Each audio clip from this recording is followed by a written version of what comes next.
ఈనాడు ఈ బడ్జెట్లు ప్రతిపాదనలు చేసినప్పుడు అట్టడుగున ఉన్నటువంటి పేదల నుండి, కష్టజీవుల నుండి, కార్మికుల నుండి వారిని అభివృద్ధిలోకి తీసుకురావడానికి ఈ బడ్జెట్లు అనేటటువంటి ఉపయోగపడాలి.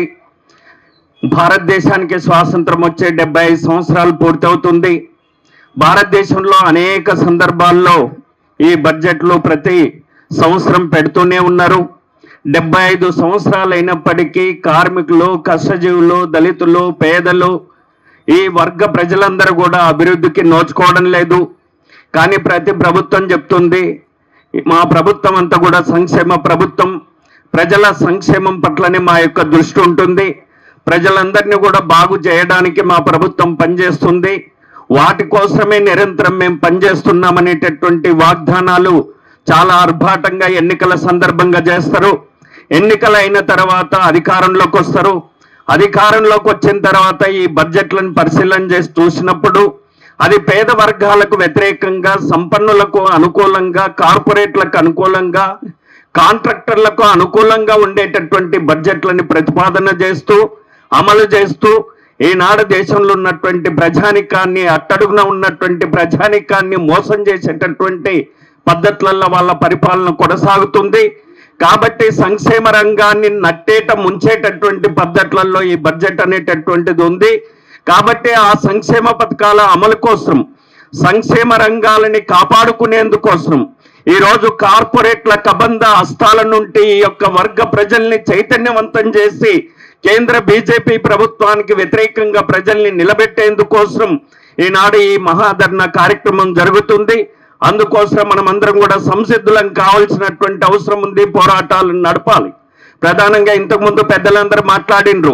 ఉపాధి హామీ చట్టానికి కేటాయింపులు, భారతదేశంలో 15 కోట్ల జాబ్ కార్డులు ఉంటే 30 కోట్ల మందికి పైగా పేదలు అందుట్లో పేర్లు నమోదు చేసుకొని పనిచేస్తుంటే కేవలం 86,000 కోట్లు మాత్రమే కేటాయింపులు చేయడం జరిగింది.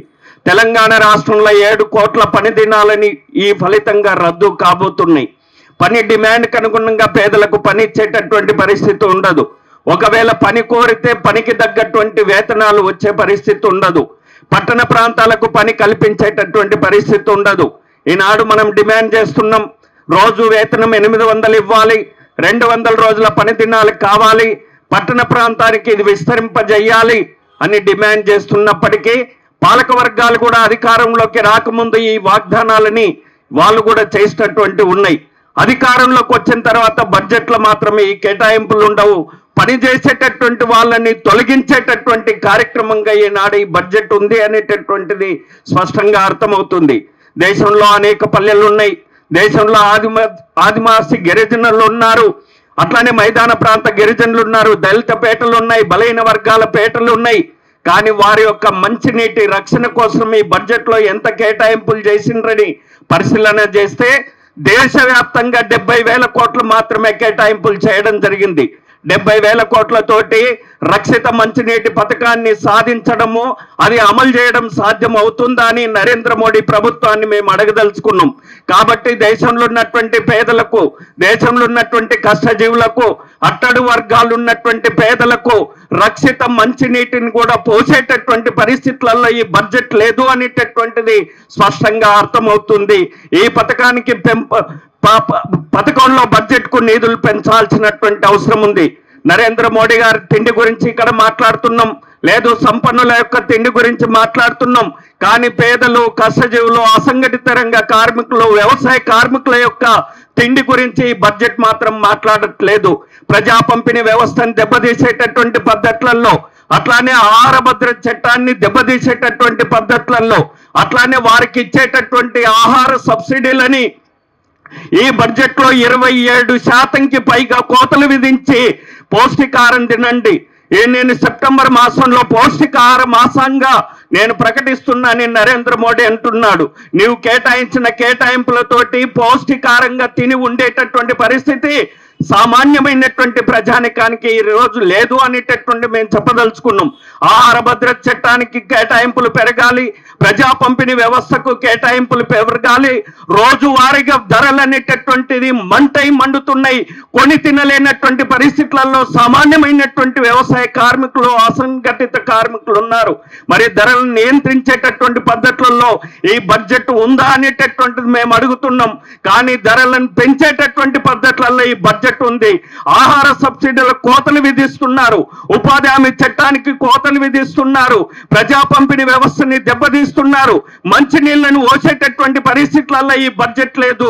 వీటన్నిటిని మనం పరిశీలన చేసినప్పుడు ఇది పేదల బడ్జెట్ ఎట్లవుతుంది, కష్టజీవుల బడ్జెట్ ఎట్లవుతుంది, ఇది సామాన్యులకు మేలు చేస్తామని అంటే ఎట్లా నమ్మాలి అనేటటువంటిది ఈనాడు ఈ మహాధరణ సందర్భంగా ప్రశ్నిస్తున్నాం.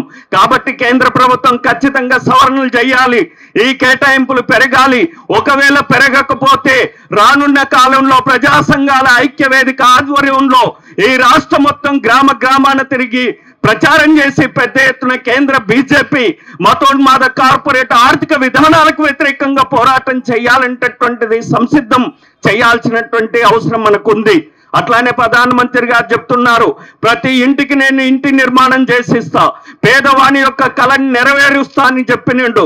ప్రధానమంత్రి ఆవాజ్ యోజన కింద నీవు ఎన్ని ఇండ్ల నిర్మాణానికి శ్రీకారం చుట్టేటటువంటి నీ బడ్జెట్ లో ప్రతిపాదనలు ఉన్నాయని మేము అడగదలుచుకున్నాం. ఎంత కేటాయించినావు?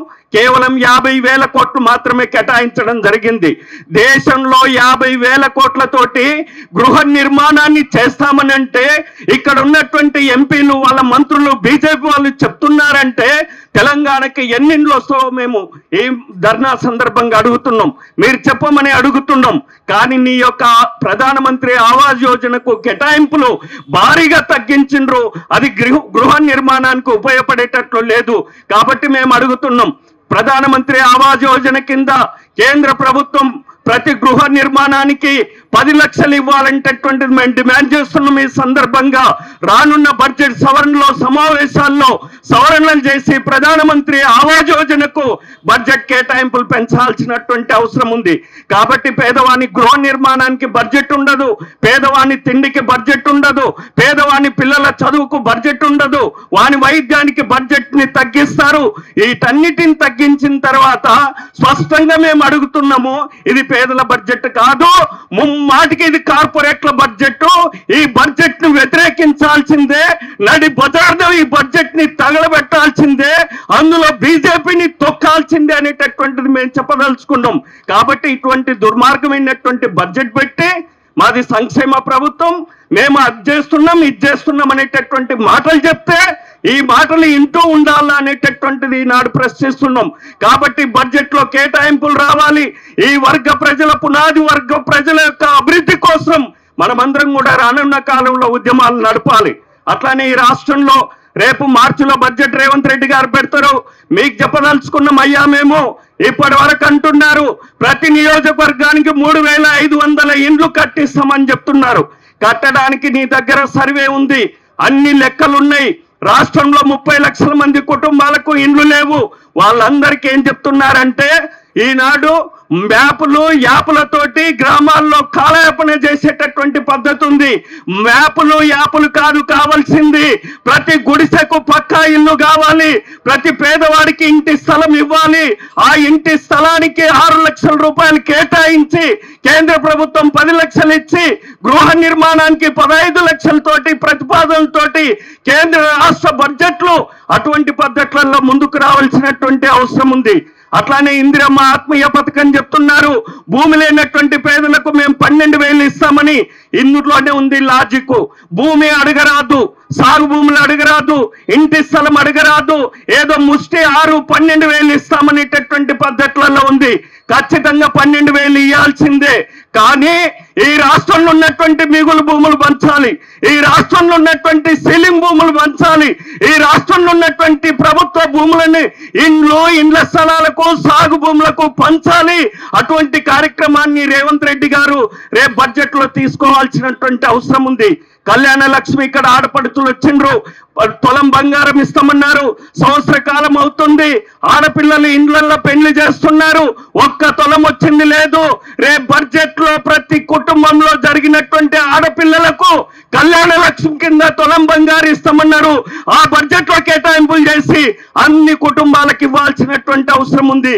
కాబట్టి ఇంకా అనేక అంశాలు ఈ రాష్ట్ర ప్రభుత్వం ఇచ్చినటువంటి వాగ్దానాలని అమలు చేసేందుకోసం ప్రతిపాదనలు ఉండాలి. ప్రతిపాదనలు ఉంటే సరిపోదు, ఈ వర్గ ప్రజలకు ఖర్చు చేసేటట్లు రేవంత్ రెడ్డి గారి ప్రభుత్వ కార్యాచరణ ఉండాలి. అటువంటి కార్యాచరణ లేకపోతే ఖచ్చితంగా ప్రజా సంఘాల పోరాట వేదిక రానున్న కాలంలో పెద్ద ఉద్యమాలు నిర్మిస్తుందని, అందులో మనమందరం కూడా భాగస్వామ్యం అయ్యి ప్రజలంతా సమీకరించి వీటి సాధన కోసం ముందుకు రావాలని తెలియజేస్తున్న నమస్కారం.